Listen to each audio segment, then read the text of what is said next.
You know that moment when something shifts in the air and you just know your life is about to change? For me, it started with a locked phone and a PTA fundraiser flyer. It was a Thursday afternoon, the kind where nothing should go wrong. I just finished my last Zoom call of the day, tossed on an oversized hoodie, and headed to Lincoln Elementary to pick up our son, Ethan. He's 7, smart, goofy, and the only reason I still talk to my husband David like we're actually teammates. When I walked into the front office, Principal Harding was standing there, all smiles and glossy lipstick.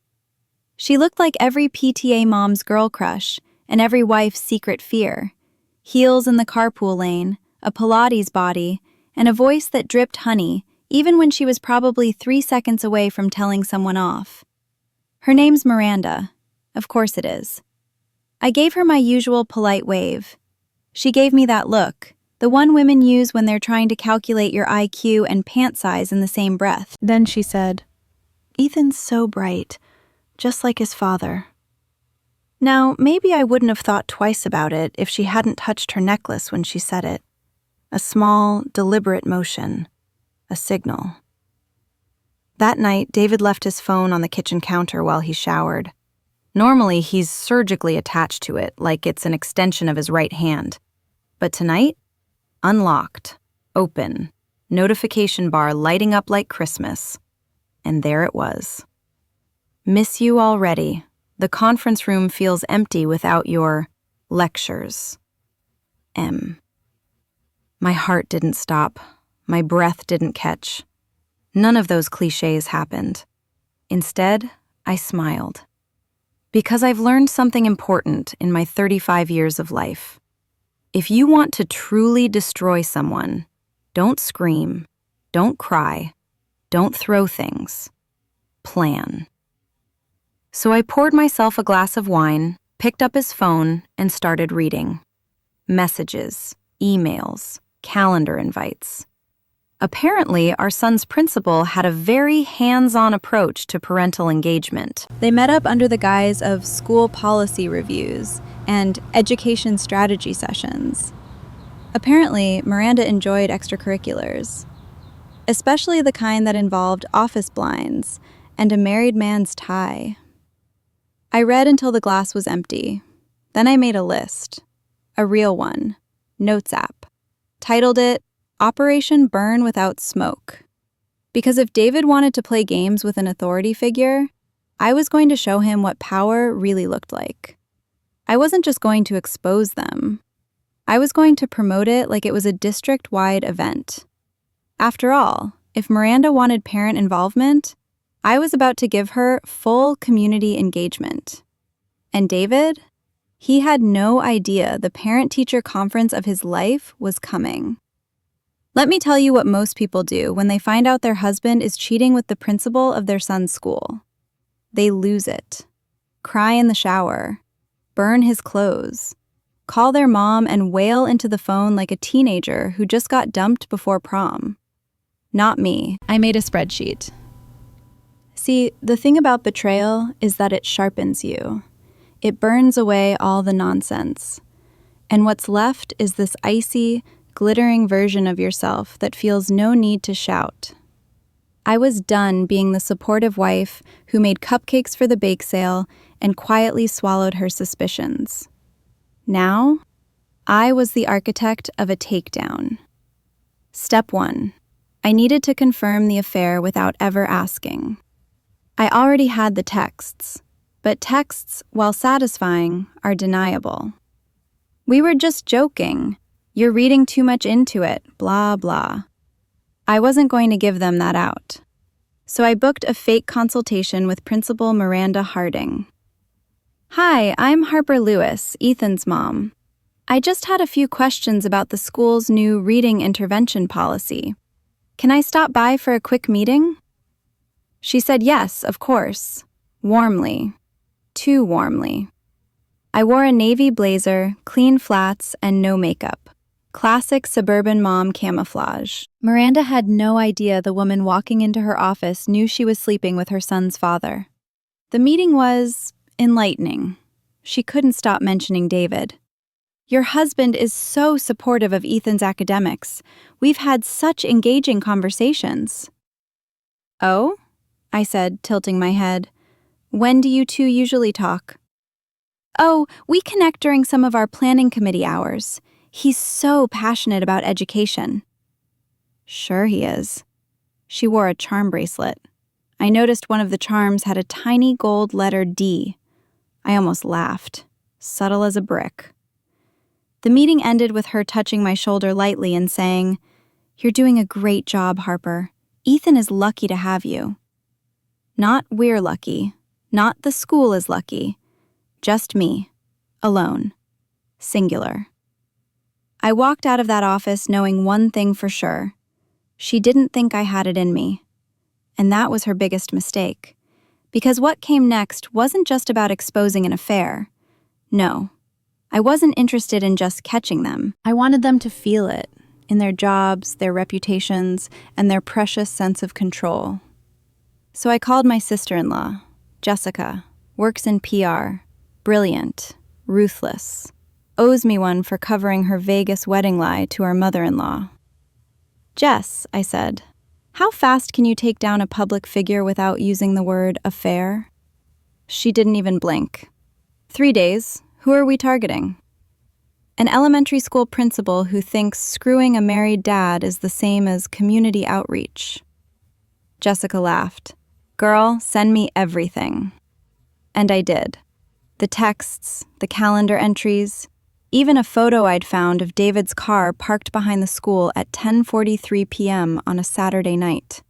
God bless Find My iPhone and a shared data plan. We had motive, timeline, receipts. But I wasn't done yet. I volunteered to help with the upcoming school fundraiser gala. If Miranda and David thought their secret was safe, they were about to learn what happens when the other woman joins the planning committee. Next up, I was about to turn a simple school fundraiser into the most unforgettable night of Miranda's professional life. Let's just say, when you mess with a CFO, you forget she knows exactly how to audit your everything. If you ever want to destroy someone without touching a hair on their head, volunteer to help them succeed, then rig the stage to collapse right under their heels. The Lincoln Elementary Spring Gala was supposed to be Principal Miranda Harding's crowning event of the year. A black tie fundraiser at the local country club, with all the school board members, wealthy parents, and district donors in attendance. And me? I was her newest, enthusiastic volunteer. The first meeting was held in the school library. Miranda swept in wearing a silk blouse, 2 carats of sparkle in each ear, and the smug satisfaction of a woman who thought she was secretly banging a married man and charming his wife. She introduced me to the other volunteers with an air of fake warmth, her eyes scanning my face like she was trying to spot the cracks. I smiled wide, leaned in like we were sorority sisters, and said, "So glad I can help. This cause is close to my heart." And it was. My son goes to that school. But she didn't need to know the other cause it was now close to. Justice. Step 1. Get access. I offered to handle the donor board outreach and the slideshow for the evening presentation. She agreed without hesitation, probably thrilled someone else would handle the logistics, while she polished her speech and picked out a backless gown. Big mistake. I didn't just design the slideshow, I controlled it. Hooked up to the master AV system at the venue, scheduled to roll at 7:10 p.m. sharp, right after Miranda's opening remarks. I also asked her to send me any photos she wanted to include. She sent a batch, including one of her and David standing a little too close at a parent-staff planning meeting, laughing like they'd just been caught whispering secrets. I added it to the end of the deck. Subtle, not damning, just suggestive. But I had something else cooking. Remember my sister-in-law Jessica, PR genius? She did a little digging and discovered Miranda had lied on her application about her previous employment. Nothing huge, just conveniently left out the part where she was asked to resign from a charter school in Oregon after an inappropriate relationship with a faculty member's spouse. A pattern. a delightful one. Jessica helped me package it anonymously in a manila envelope, along with a timeline of David and Miranda's current meetings, and mailed it to the superintendent's office. It was timed to arrive the day after the gala, after the whispers, after the pictures, after the perfect storm. Meanwhile, David had no clue. He was too busy acting like everything was normal. Coming home, playing Legos with Ethan, suggesting we do date night again soon. And I played along. I even kissed him on the cheek before the gala, told him he looked handsome in his navy suit. "Oh," I said right before he left, "don't forget to congratulate Miranda tonight. She's worked so hard. She deserves a spotlight." And oh, did she ever. The night of the gala, the venue was filled with champagne, laughter, and people congratulating themselves on being pillars of the community. David arrived late. Had to take a call, he told someone. Miranda glided through the room in a wine-colored dress, all smiles and ambition. At 7:08, she took the mic. "Welcome, and thank you all for supporting Lincoln Elementary. We are more than a school. We're a family." Cue the slideshow. Photos of kids playing, classrooms, volunteers, then teachers, donors, then Miranda, posing with parents, and then the photo of her and David, eyes locked, smiling like co-conspirators. The room quieted slightly. A few people glanced at each other. And then the final slide, a quote. "The truth has a voice, and eventually it gets heard." I didn't need to say anything else. Miranda paused. She stumbled over her next line. Her hand gripped the podium just a little too tightly. David? He looked like he'd seen a ghost. He scanned the crowd for me. I raised my champagne glass from my table and gave him the smallest, coldest smile I've ever delivered in my life. The whispers had begun. Now it was time to start the fire, because reputations burn slowly until someone adds gasoline, and I had gallons. You know what's better than watching someone squirm in public? Watching them try to pretend they're not squirming. After that final slide, the room didn't explode, it simmered. The kind of silence that hums just beneath polite society, laced with tension and barely contained judgment. People started whispering in pairs. One of the board members leaned over to her husband and said, not quietly, "Isn't that Ethan's dad?" David looked like a malfunctioning animatronic, smile frozen, hands twitching at his sides. I think he was debating whether to confront me right then or pretend he hadn't just seen his dirty laundry teased in a room full of wine-drunk parents. He chose silence. Coward. Miranda, on the other hand, rallied. I'll give her that. She pushed through the rest of her speech like nothing had happened, her voice a little too chipper, her hands too stiff. But the glances were already cutting through her like scalpels. When she stepped down from the podium, she made a beeline for me. Red dress, tight smile, murder in her eyes. "Harper," she said, voice syrupy with menace. That was quite the presentation. I sipped my champagne. Wasn't it? I just thought the community deserved something honest. She blinked once, twice. "Do you have any idea what you're insinuating?" "Oh, I'm not insinuating anything," I said sweetly.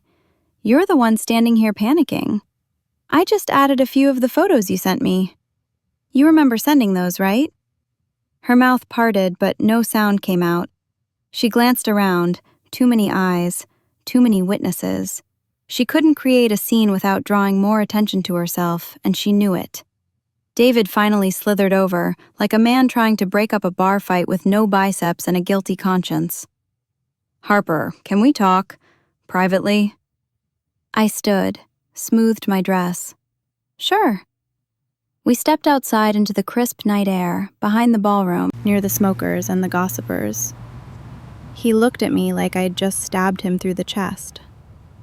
"What the hell are you doing?" I smiled. Unpacking the truth. You should try it sometime. He ran a hand through his hair, the same gesture he used when Ethan asked where babies came from and David panicked and said, "Ask your mom." His go-to move when cornered. "I didn't want you to find out like this." "Oh, I didn't want to find out by watching your car leave the school parking lot at 11 p.m. on a Tuesday. But here we are." I turned to face him fully. "She's the principal of our son's school, David. You couldn't just sleep with someone from the gym. You had to pick the one woman who holds my son's academic fate in her perfectly manicured hands? It wasn't like that. Wasn't it?" I raised an eyebrow. "Because I've seen the messages, the photos, the meeting invites that started at 9 p.m. Tell me, what were you two reviewing? Spelling curriculum or each other's clothing removal technique?" He winced. Pathetic. "Harper, please," he said, lowering his voice. "If this gets out." "When it gets out," I corrected. "There's a package landing on the superintendent's desk tomorrow morning with your mistress's previous employment history and a little timeline of your school-sponsored hookups." His jaw clenched. "You're trying to ruin her." "No, sweetie." I stepped closer, dropped my voice to a whisper. "I'm showing her what it feels like to lose control of the narrative. You think this is about revenge? This is about balance. You tipped the scale the second you lied to me. I'm just setting it back up right." He was quiet after that. I turned and walked away, left him standing there under the string lights and the weight of consequences. I rejoined the gala, said my thank yous, and left early, gracious and composed, like the woman I wanted to be when this all started. But I was different now. Sharper, smarter. Done playing house. The fundraiser was just the opening act. Now that the school board had the truth, I was about to watch Miranda's pristine career unravel, one exposed secret at a time. And David? He was about to learn what it feels like to be benched in the game he thought he was winning. Monday morning came like a storm that hadn't yet touched down. Quiet, but electric. I didn't send Ethan to school. I told David he wasn't feeling well. That was a lie, of course. But I wasn't about to let my son walk into a building where his father's affair partner ran the show, and the gossip machine had just been cranked to 11. At exactly 9:02 a.m., the school district office received a thick envelope.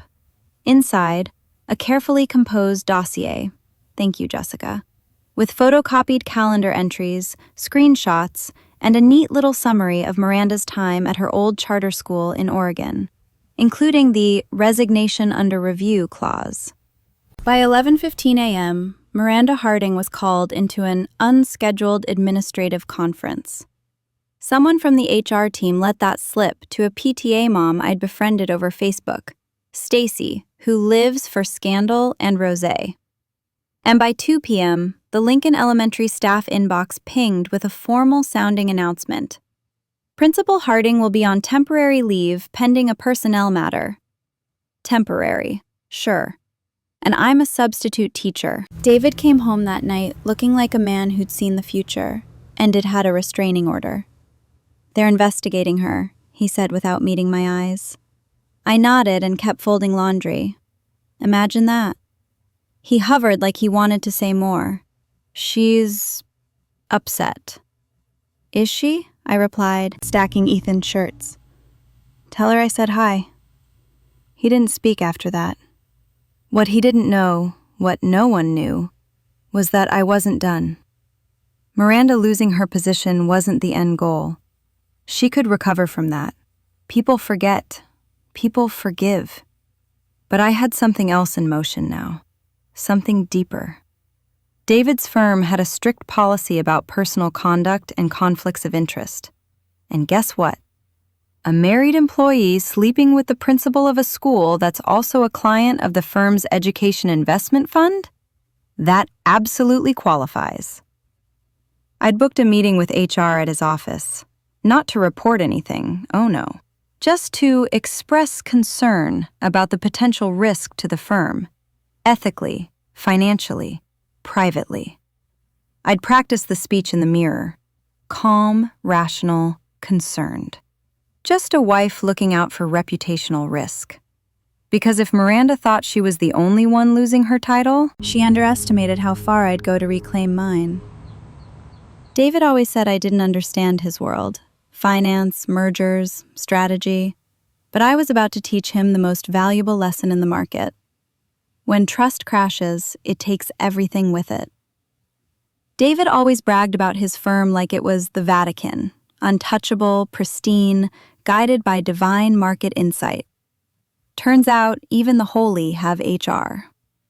I walked into the office building like I belonged there. Navy slacks, soft silk blouse, and my wedding ring still on, because optics matter. The receptionist offered me a tight smile and asked if I had an appointment. "Oh yes," I said sweetly, "with Eliza Rowan. I'm Ethan Lewis's mom, David's wife." That last part, it always lands like a loaded weapon. Eliza, head of HR, met me in a glass-walled conference room.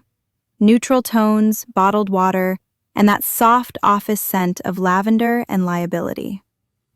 "I'm not here to make a formal complaint," I began, crossing my legs. "Just a concerned conversation." She tilted her head. "Concerned?" I nodded. "About perception, conflict of interest, ethics." Then I laid it out, cool and slow, how David had been personally involved with the principal of our son's school, who also happened to be part of the educational grant program the firm funded. "I know how delicate these things are," I said.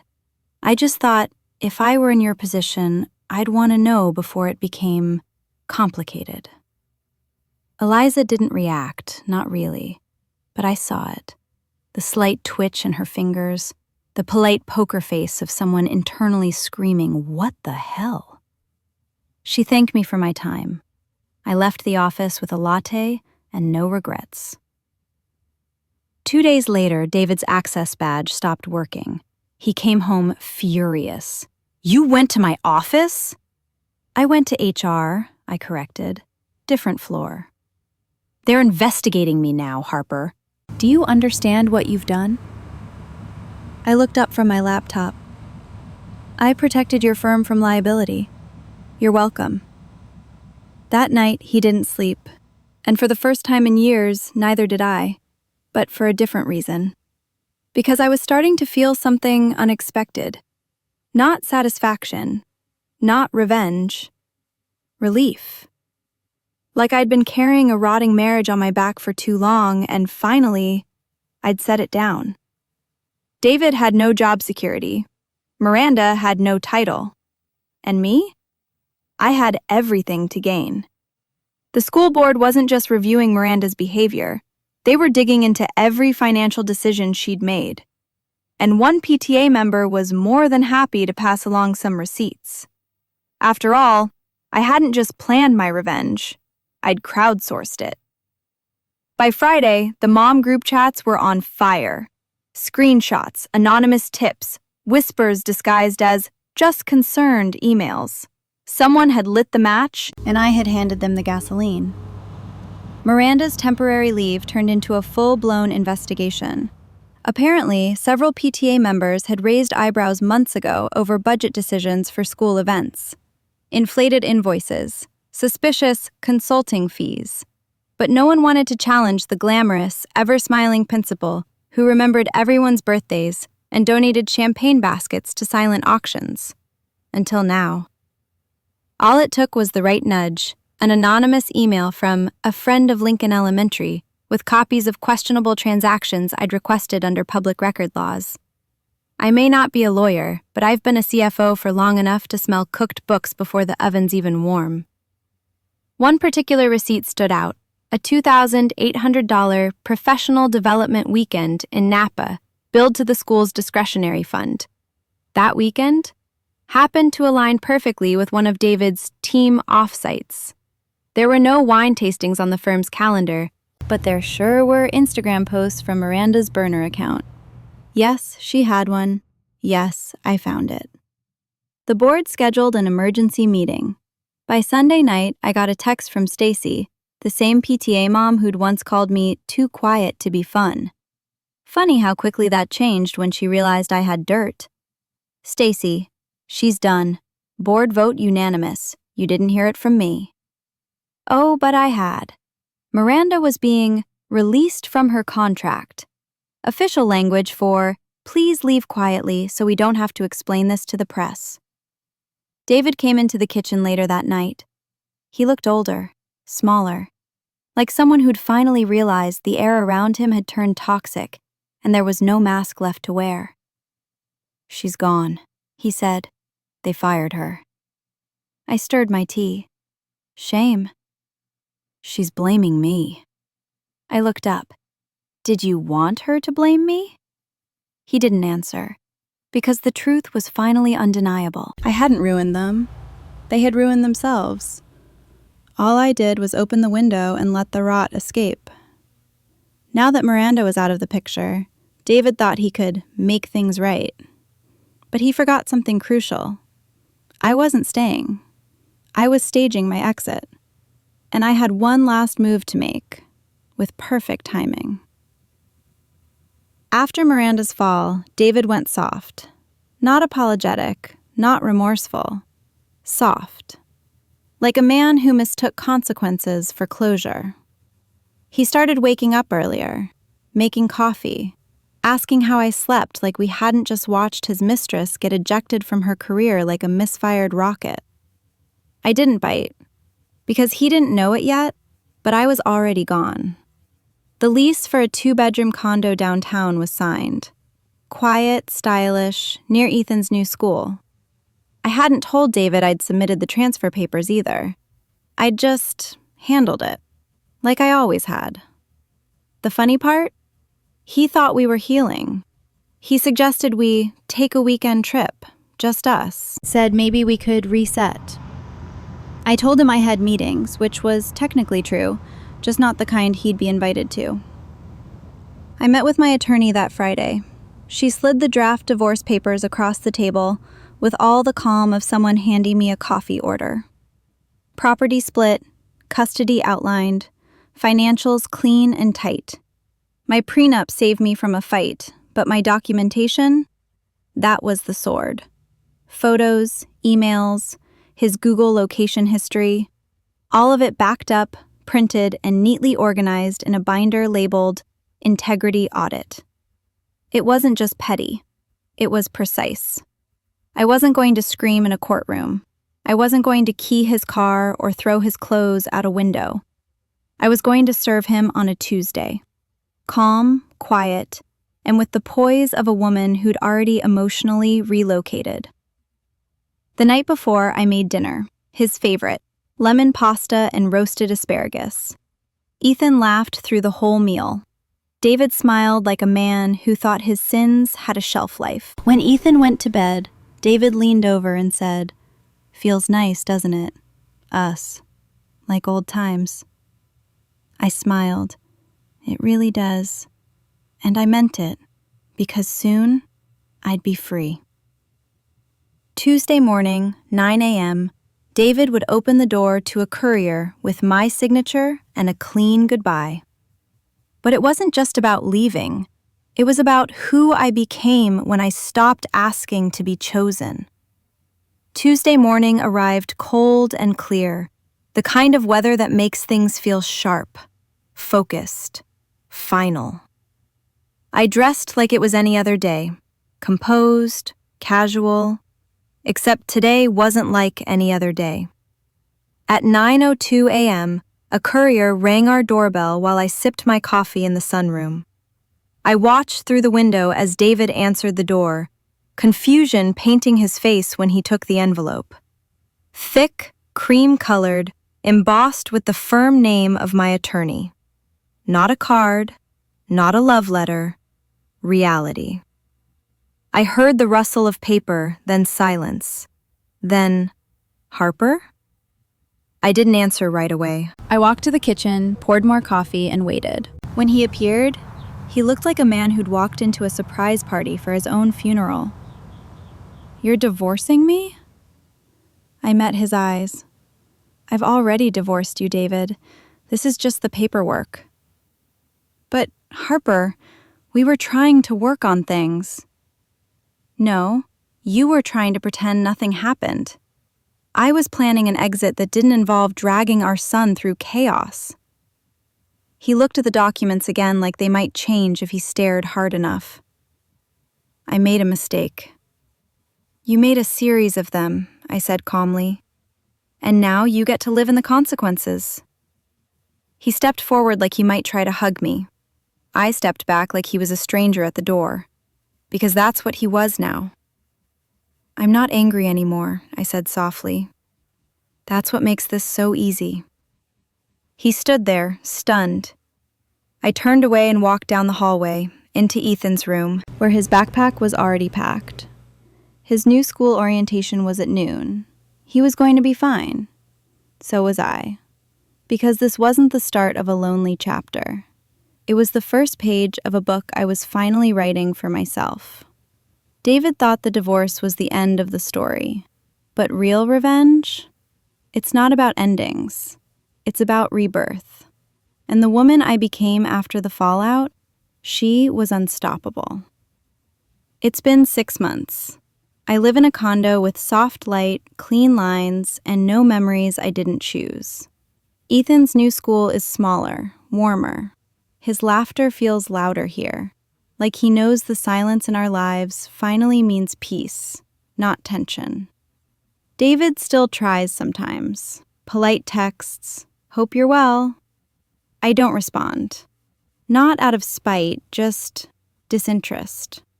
When someone shows you they're capable of erasing your trust, you stop handing them pencils. And Miranda? Oh, she made a quiet exit from Seattle. Rumor has it she's consulting now, which I'm sure is just code for rebranding in shame. Last I checked, her Instagram went dark. Probably realized quotes about leadership hit different when you're caught sleeping with a student's dad. People ask if I'm dating again. I'm not, but I am seeing someone new. Me. The version of me who no longer bends to keep the peace. The one who smiles without scanning a room for betrayal. The one who wakes up without a husband's secrets on her chest. I joined a yoga studio, started a book club, reconnected with old friends who once told me I disappeared in my marriage, and they were right. I didn't just lose a man. I found the woman who had been hiding behind him. And that's the real revenge. Not the scandal, not the HR fallout, not the forced resignation or the shocked PTA group chats. The real revenge is surviving so beautifully that they no longer recognize you, because you're no longer standing in the ashes. You're walking through fire, head high, untouched. David once told me I was too calm during conflict, that I didn't react enough. He was right, because I don't react. I respond. I plan. I outlast. And I don't play fair. I play final.